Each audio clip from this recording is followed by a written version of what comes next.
It began with a virus. But what spread faster was fear. Lockdowns, masks, numbers on screens, a theater of control dressed as medicine. This is the story they don't want told. Wake TF up. The rehearsal, before the world was told it was facing the first pandemic in modern history. A rehearsal had already taken place. In October 2019, in New York City, powerful institutions gathered. Johns Hopkins University, the World Economic Forum, and the Bill and Melinda Gates Foundation. They called it Event 201. To the public, it was presented as a routine exercise. In reality, it was a script being drafted for what would soon be imposed on billions. The scenario they rehearsed was chillingly familiar. A coronavirus pandemic sweeping across nations. Millions dead. Economies collapsing. Governments forced to impose restrictions. They spoke of lockdowns, travel bans, censorship of misinformation, and the need for coordinated messaging. They discussed how to control the narrative, how to ensure compliance, how to manage panic. Every element rehearsed in that room would later appear in the real world. This was not the first time such exercises had been staged. In 2018, Clade X simulated a pandemic response. In 2005, Atlantic Storm imagined bioterror attacks.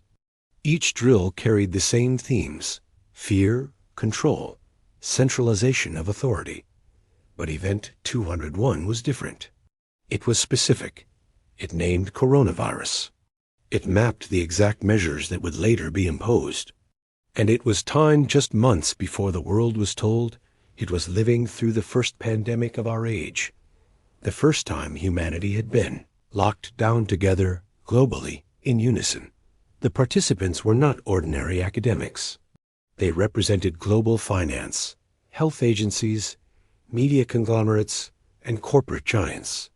They rehearsed how to handle supply chain disruptions, how to ration medical equipment, how to silence dissenting voices.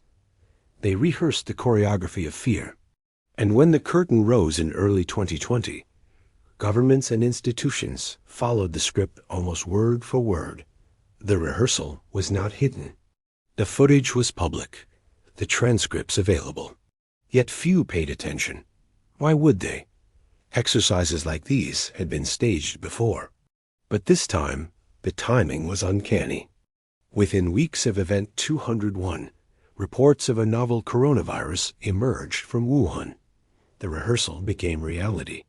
The script became life, and the phrase "world's first pandemic" was drilled into the public consciousness, magnifying fear and obedience.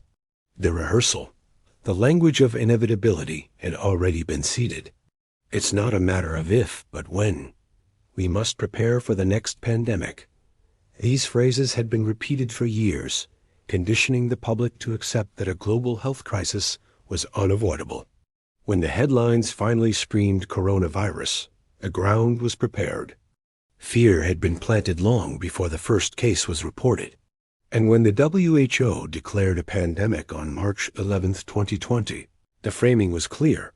This was the first pandemic of the modern world. That label carried weight. It justified unprecedented restrictions. It silenced dissent. It normalized control. The rehearsal also mapped the financial response. They spoke of the need for public-private partnerships, of mobilizing billions in emergency funds, of ensuring pharmaceutical companies had the resources to develop vaccines at unprecedented speed. They rehearsed the contracts, the supply chains, the profit flows. And when the pandemic was declared, those pipelines opened exactly as planned. Billions flowed into corporate hands, while ordinary people were told to stay home and wait. They rehearsed censorship. They warned of misinformation spreading online, of the need to control narratives, of the danger of voices that questioned official accounts. And when the pandemic began, social media platforms moved in lockstep, silencing doctors, scientists, and citizens who raised questions. The rehearsal became reality. They rehearsed compliance. They discussed how to encourage people to accept restrictions, how to frame lockdowns as necessary, how to use slogans to reinforce obedience. And when the pandemic began, the slogans appeared overnight. Stay home, save lives, protect the NHS, flatten the curve. The rehearsal became reality. They rehearsed surveillance. They discussed the need for tracking systems, for monitoring infections, for digital passes. And when the pandemic began, apps were launched, QR codes enforced, movement monitored. The rehearsal became reality. Event 201 was not prophecy. It was planning. The words spoken in October 2019 became the actions imposed in March 2020. The rehearsal was the blueprint. The pandemic was the performance. And it was sold to the people as the world's first pandemic, a phrase that carried terror and obedience in equal measure. Most people never saw the rehearsal. They only saw the performance. They believed the measures were improvised, the slogans spontaneous, the restrictions necessary. They did not know the script had already been written. They did not know the actors had already rehearsed their lines. They did not know the stage had already been set. The rehearsal was the first act of the Corona Chronicle. It was the moment when the future was mapped, when fear was scripted, when control was planned. It was the moment when the world's most powerful institutions sat together and imagined a crisis, and then watched as that crisis unfolded exactly as they had described.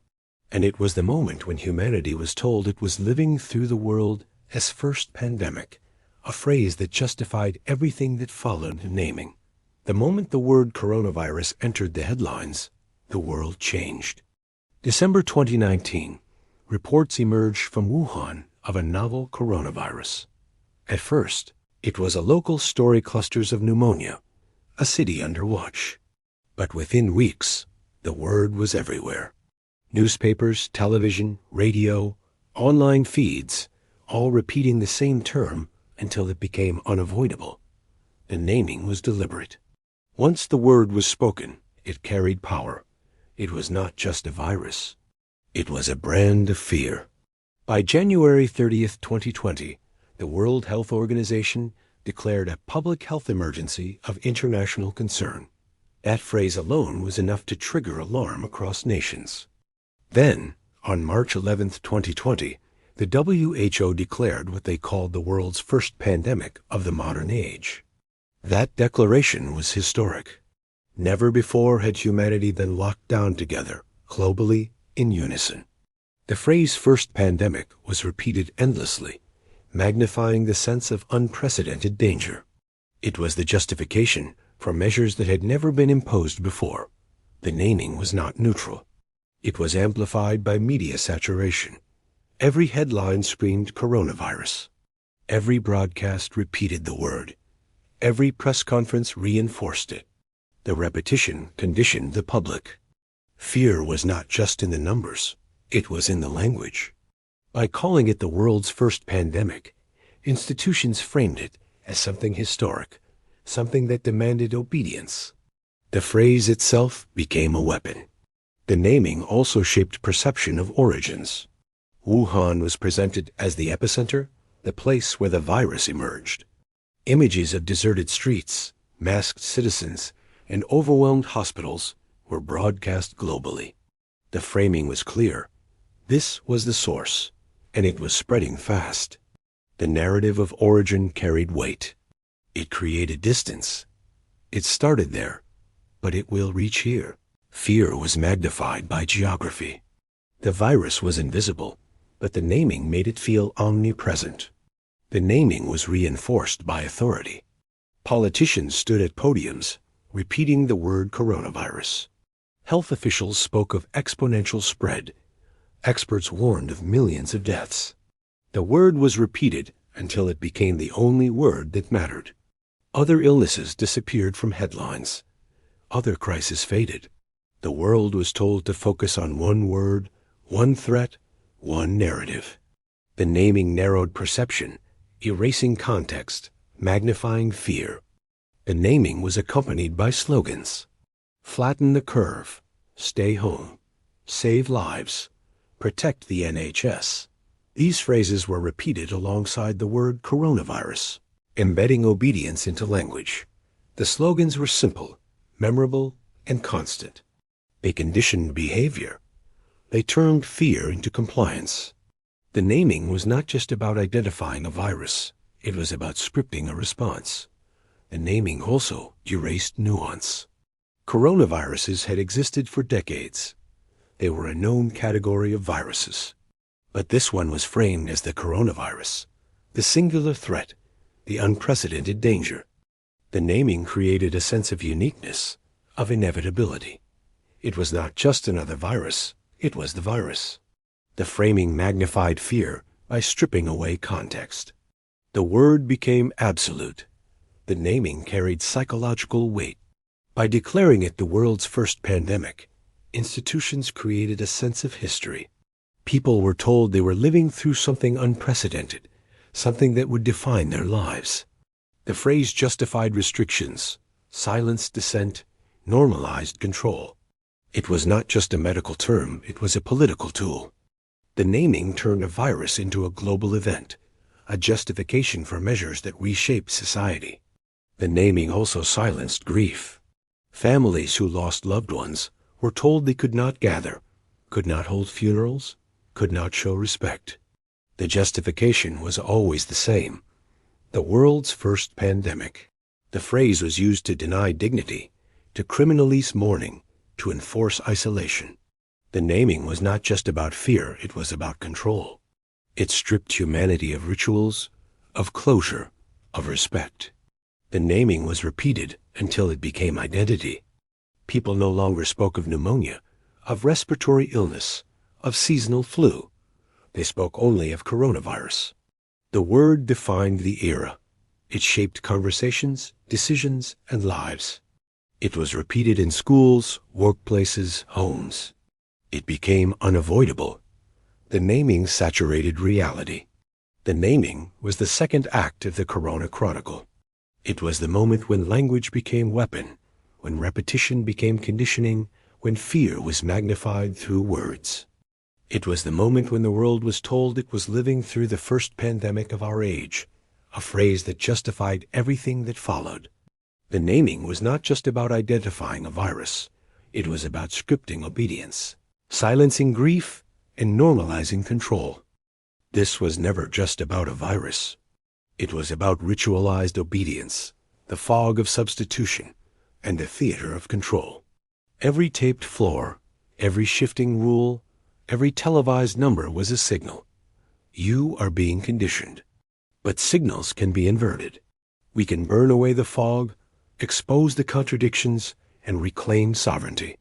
The coronavirus spectacle is not the end, it is the precedent. Carry this ledger forward, copy it, teach it, and refuse dilution. This is Wake TF Up, sovereign signal. The rally point for those who refuse comfort, refuse fog, and demand truth. Sovereignty is not given, it is taken back. Wake TF Up.